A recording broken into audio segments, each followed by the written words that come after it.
Good morning, ladies and gentlemen, everybody. Welcome back to your pre-market watch list today. There's a lot going on, so as always, we're just going to get right into it.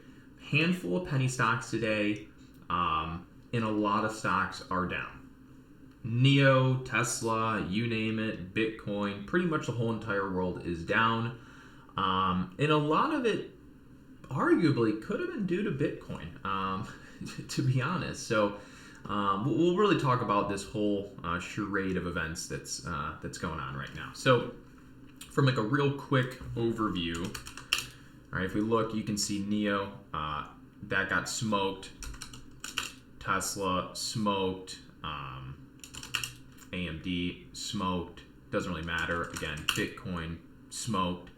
So again, a lot moving. So what we're basically doing today is pretty much watching the NASDAQ. So you're really, what's important for you if you're any sort of a large cap trader or follower is to really keep your eye on the NASDAQ, because the NASDAQ is, mainly comprised of a lot of tech stocks, and a lot of tech stocks are the leader of the market, which drives us forward. So when the NASDAQ is performing poorly, of course, many of your tech stocks are probably performing poorly. Since those tech stocks have the biggest market cap, they're going to have the biggest weight on the overall index or the market.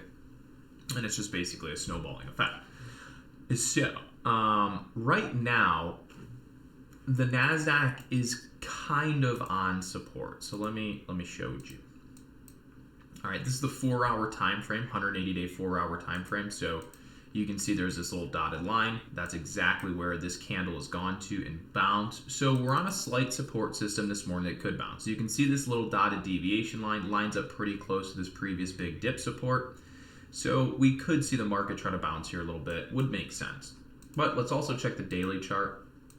If we look at the daily chart has support just below where we're currently at. So definitely possible we see like another little leg down to maybe even 313 on the NASDAQ, okay?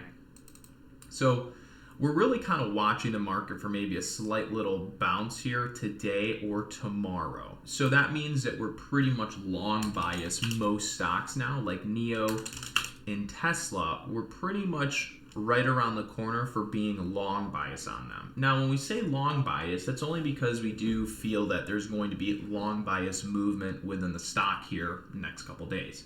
Tesla, NIO, specifically.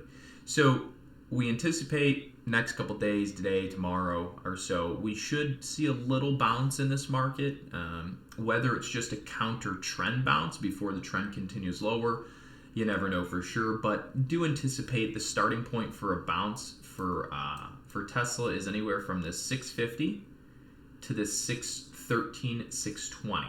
So pretty much this is the long range for us here on NIO, which already started bouncing at 650. So if you're not already long, then you would obviously miss the move unless it goes a little lower. So that's kind of our long zone for Tesla right now. For NIO, the long zone is pretty much where we're at, down to 43 bucks. Okay. And when I get done with all this, you're going to see that it becomes pretty, it's like, oh, that actually kind of makes, quite a bit of sense. So on AMD, kind of our long zone currently is pretty much from here down to, that is 81. So wait, no, it's not 81, is it? That is 81, hold on. Okay, so we're already on the long for that. Yeah, so we're kind of already on the long point for AMD, but just in case down here, so that's kind of our long point right now on AMD. So now that I've done all that, right, so we'll go through, look at AMD, right, this is kind of the long zone for us. We'll go look at Tesla, all right, that's kind of the long zone, and we go look at NIO, long zone, and then when we go back to the NASDAQ, look at the NASDAQ. Again, it's we didn't do it here for you on the NASDAQ. It's actually QQQ. So let me go over here, and our long zone for the NASDAQ would be here. So you can see that they're all pretty much identical, right? They've all sold off, and they're all coming into little support areas, and they all basically have the same amount of wiggle room. That little green box that I'm displaying, you're almost looking at that as a zone buying zone, right? So you can see the NASDAQ and it is pretty much lined up exactly like Tesla is. And exactly like NIO is, they've all sold off and they're coming into a counter trend dip buy. So today, tomorrow, basically be watching more long bias some of these stocks. Specifically, keep your eye on NDX or QQQ because that will help you kind of get understanding of direction in the market for the next couple days. And so, again, we're really eyeing about $43 for NIO. So a couple stocks so far today have been BBIG. This pushed up, got overbought, starting to sell down now. What we've been noticing in the market is we're returning back to more of a market where we have these high runners pre-market, then they sell off, whereas the week of GameStop and the GameStop frenzy, we would have these stocks run up and then they would pull back and then continue running up and squeezing short. So we're starting to come back to a market where the short sellers are being rewarded fairly easily. So that's kind of nice because I like to short a lot. So markets are starting to return to a fashion that's a little bit easier for me to trade. So that's a bonus. So BBIG, this was a runner this morning on some news of, I think someone becoming a controlling shareholder of the stock. Didn't think it was going to continue running. So we've been bearish this morning.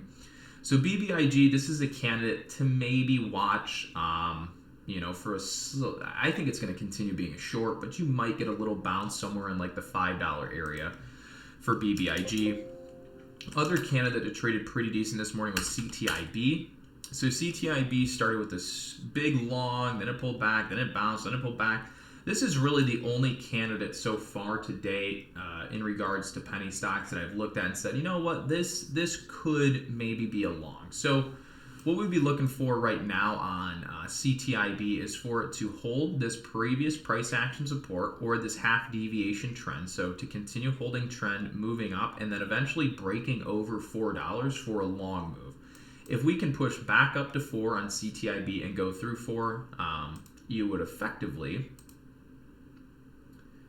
perform that of, kind of a bullish pennant or something like that, or close to.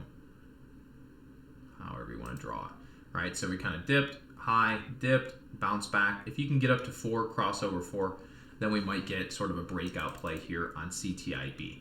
I'm not really crazy about it. The stock doesn't have any news. Long-term charts have it overbought. So based on the way I typically go about trading, I wouldn't be extremely long biased this, but for now, it still has some potential to creep back up towards like $4. $4 is resistance, but if you break 4, then it squeezes. So that's another candidate we're going to be keeping close tabs on today.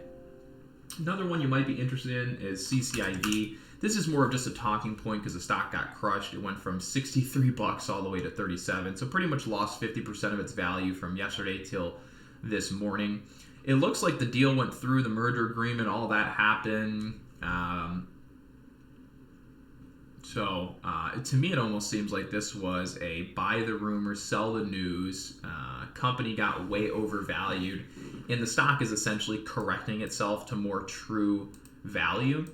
So right now, our statistical average and or fair value for this stock over the course of the past year is currently $29. All right, so when we go and put a price level here at $29, this is essentially fair value in the market for CCIV currently, right? So when we go look at the 1-minute chart, you're going to see that we are currently at 33, right?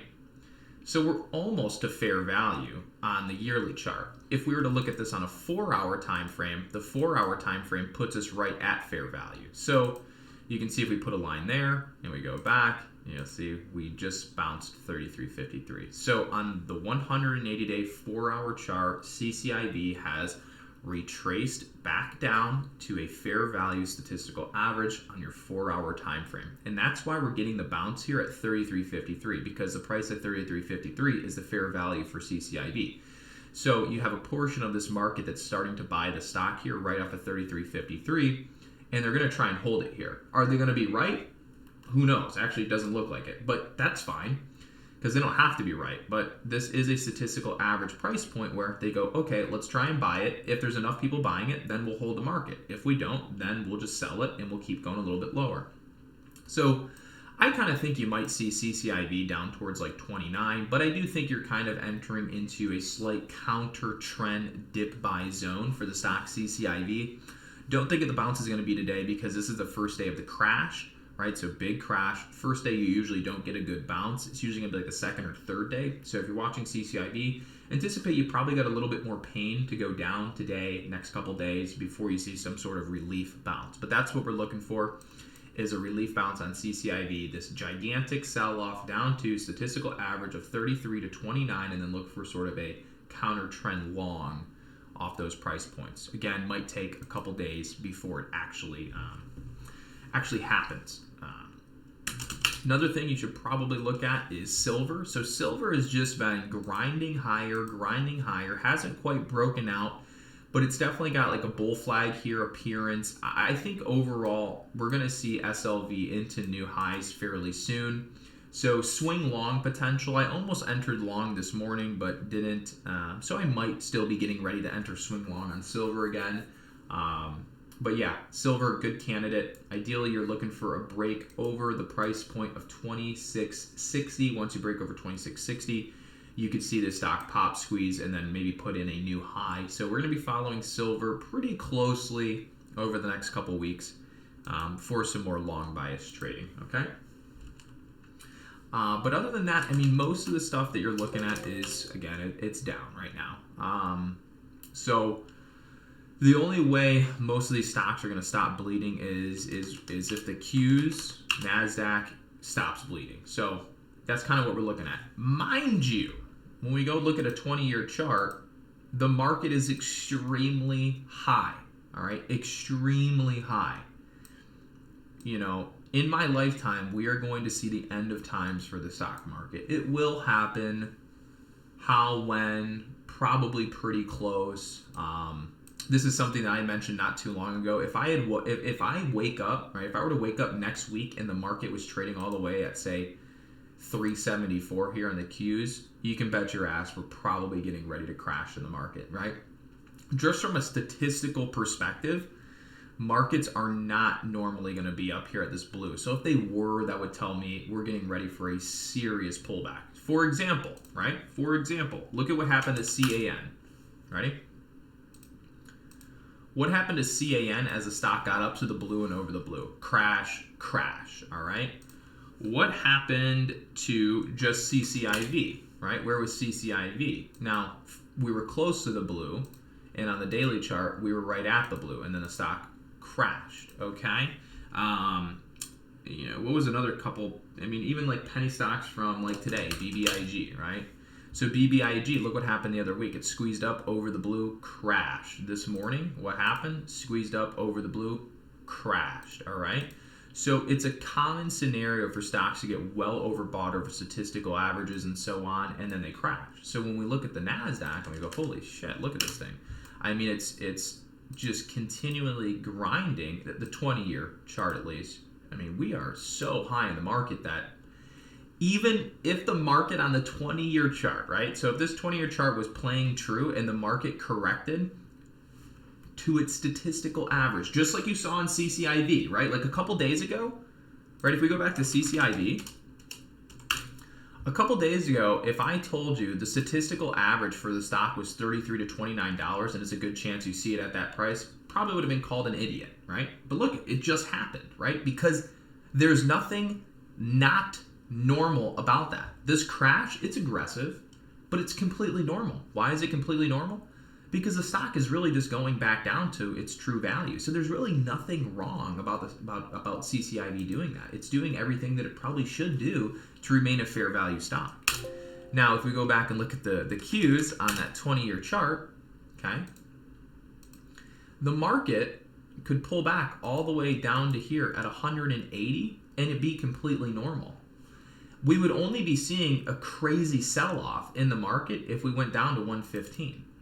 Right? If we were at 115 down to here in 100, then yeah, the market would start being oversold. But if the market came from this 338 all the way down to 182, the market still wouldn't even be oversold. It would really just be at 20-year statistical trending average.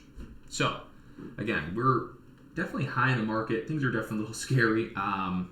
So with that being said, that is today's morning watches for you guys. I appreciate you tuning in, and I'll see you guys on the next one. Take care.